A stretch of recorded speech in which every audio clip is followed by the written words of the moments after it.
Welcome everyone to section 4.1, Extrema on an interval.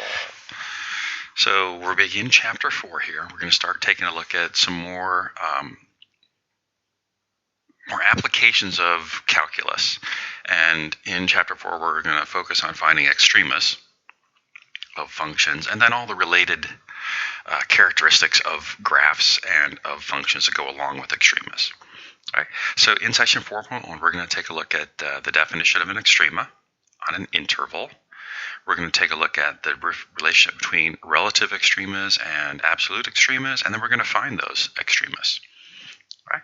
So in calculus in general, we devote quite a bit of time and energy and effort to finding the behaviors of a function on some interval, and then asking questions like, does that function have a maximum value? Does that function have a minimum value? Where is that function an increasing function on that interval? And where is that function a decreasing function on that interval? And so we spend quite a bit of time asking and answering those questions with differential calculus, taking derivatives and doing things with those derivatives, specifically using that calculus to find where does this thing have a high point, where does this thing have a low point, where is this function increasing going up, where is this function decreasing going down, and then answering these questions by giving points and or intervals, so points for a maximum, points for a minimum, and then intervals of increasing and intervals of decreasing. Right? So in this chapter, we're going to use derivatives to answer those questions. Right? And then at the end of the chapter, we'll take a look at some, these real-life applications where these questions are important. Right? There is much study done on the idea of maximums and minimum values. There are lots of applications where we need to find the maximum and or the minimum. Right? If we have a function that measures the stress on a part in a machine, we need to know the maximum stress on that part so that when we design that part, or we pick what metal it's going to be made out of, we can make it strong enough so it can withstand that. Right? If you're using mathematics to model some sort of a cost function in a business, well, you're going to want to try to find out where that cost can be minimized, so you're going to be looking for a minimum value. So there's lots of applications for this basic idea. Right? All right, so let's take a look at some definitions. Extrema of a function. Let f be a function that is defined on an interval I that contains some point c. So basically all we're saying here is that we've got a function whose name is f. Right? We care about some interval a to b, and we're going to call that interval I, and then somewhere in there is going to be some point c. Okay?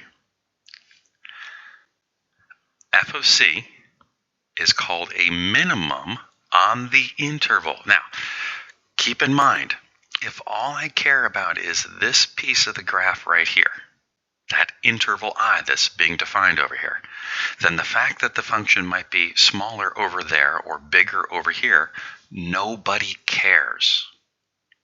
Because where do we care about? Well, right now, all we care about is that interval I. Okay, so keep that in mind. So don't get confused by saying, well, but it's smaller over there or it's bigger over here. We're focusing just on some piece of the graph. Now, there will be examples later where we're going to expand I out and say, well, let's make I be the entire domain of the function. Then we have to look at the whole thing. But for right now, we're just looking at some piece from A to B. And so we will say that f of c is a minimum if f of c is less than or equal to f of x for all the other x's. Okay? Now, this is a part where people kind of can get confused because this word is singular. Right? To say it's the minimum, that phrase means it's the one and only, but over here we say less than or equal to. And so what we are allowing is we are allowing for the possibility of there being more than one point, more than one c in the interval that have that same minimum y value, that f of c. Remember, f of c is a y value. Okay? All right, number 2. F of c is a maximum if it's bigger than or equal to all the other points in that interval. Right? Again, we're going to use that equal to possibility to say, well, it could have several maxims that have the same y value. Right? The best way to think about that less than or equal to is think of sine or cosine. Right? Because sine or cosines do this. And so this is a maximum, but that's also a maximum. because of the same y value, and this is a minimum and there are others. So depending on what piece of the graph you call I, you could just have one max and one min, but if you had a big enough I, interval, I that you care about, you could have a couple of maxes or a couple of mins. All right, so my job is to find extrema.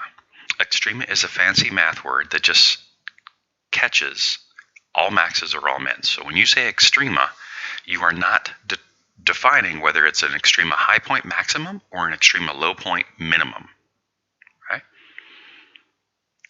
The max and minimum of a function on an interval are called the extreme values. Right? So another phrase that catches both of them, the extreme values, or extrema. Now, personally, I prefer extrema because I'm lazy. It's one word versus two, but you will occasionally see extreme values. Right? The absolute max and minimum function, if you can find a high point that is the absolutely biggest on the interval, and there is no other that is bigger, we call that the absolute or global minimum and absolute or global maximum. Okay? Now you might be wondering, what am I talking about there? Well, what if you had a function that looked like this?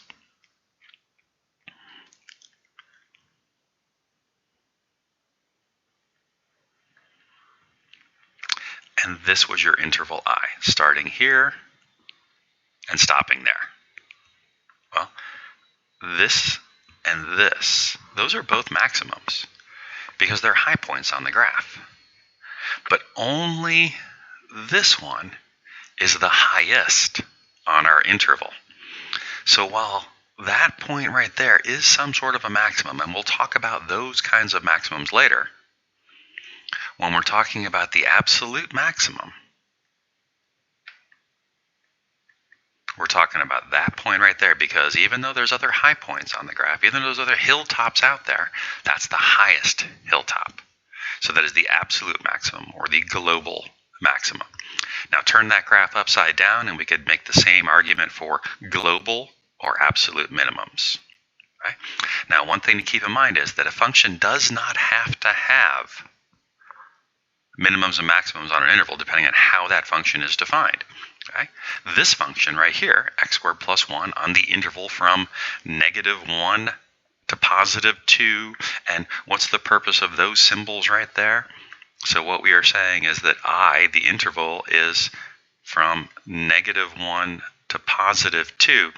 We're including the endpoints, and so then this graph will have an absolute maximum on this interval and an absolute minimum on this interval. Right? We have an absolute minimum here.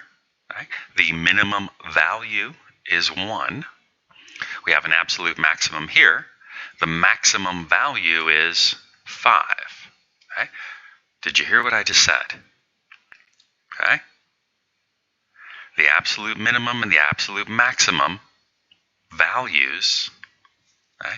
So when we're talking about a max or a min value, we're talking about a y value. So the maximum value is 5. The minimum value is 1. It occurs at a point, and that point is 2, 5, and 0, 1 for the max and the min respectively. But we can also talk about the x location. Right? When x is 0, we have a minimum. And when x is 2, we have a maximum. Right? That also makes this section a little trickier because there are 3 ways that they can ask the question. They could come at you and say, what is the maximum value? And your answer would have to be the maximum value is 5. Or they could say, what is the location of that maximum value? What is the point? And then your answer would have to be the 0.25. Or they could say, for what x value does this maximum occur? And then your answer would have to be 2, that x is equal to 2. So depending on which question they ask, we have to answer it in a slightly different way. Okay. Well, contrast that with this graph over here. Okay, what's different over here? I'll highlight it for you. Here's what's different. Okay. So what we're saying over here is that I is now the open interval from -1 to +2. And because it's an open interval, this endpoint and that endpoint are not included And because those endpoints aren't included, that one thing over there on the right, that 0.25 that used to be a maximum, is no longer a maximum because it's not included in the interval. Now we still have the minimum. The minimum is still there. And the minimum is still there because it's inside of the interval, so that point is included. Okay? So this is something else that you have to keep track of as you're working these problems. Right? Maxes and mins can occur at endpoints, but only if the endpoints are included. Right? And then there is a third possibility, which I don't have a graph of here, but what if you had a function that had holes in it somewhere? What if, and I know that it isn't, but what if this point here in the middle, at 0, 1, instead of being a solid circle, what if that was a hollow circle for whatever reason? Well, now that point is no longer included in the graph. And because it's no longer included in the graph, it is no longer a minimum of that function. Now we could make an argument using limits that it's approaching a minimum value there, but it wouldn't actually have a minimum value because it can't get there. It has to get there and exist at that point to truly be a minimum or to truly be a maximum. All right, so let's take a look at our theorem that's going to help us for the rest of the chapter. It reads, if your function f is continuous on a closed interval AB, then f has both a maximum and a minimum on the interval. I'm going to read that again. I'm going to highlight continuous closed interval, both a minimum and a maximum somewhere on that interval.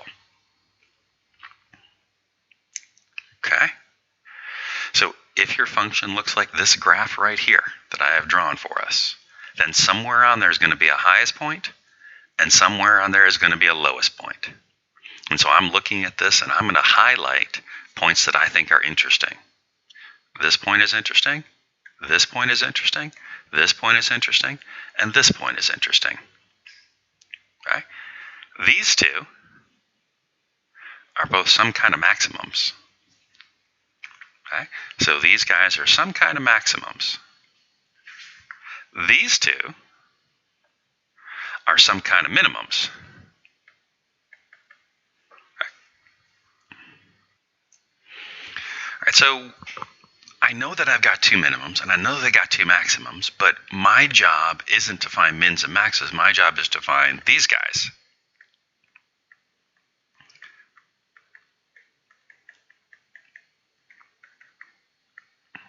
So of these two maximums, which one's bigger? Well, this one has a y value of somewhere around 3-ish. This one has a y value of somewhere around 5-ish. So I would say the one that's at 5 is the absolute maximum. Right? Same argument over here with the minimums. Which one's lower? Well, this one has a y value looks like 2. This one has a y value maybe like negative 0.5 or something. So I would say the negative 0.5 is the absolute minimum. Right? But then there's that question of how do they want the answer? Right? So let me get rid of all the extra junk over here.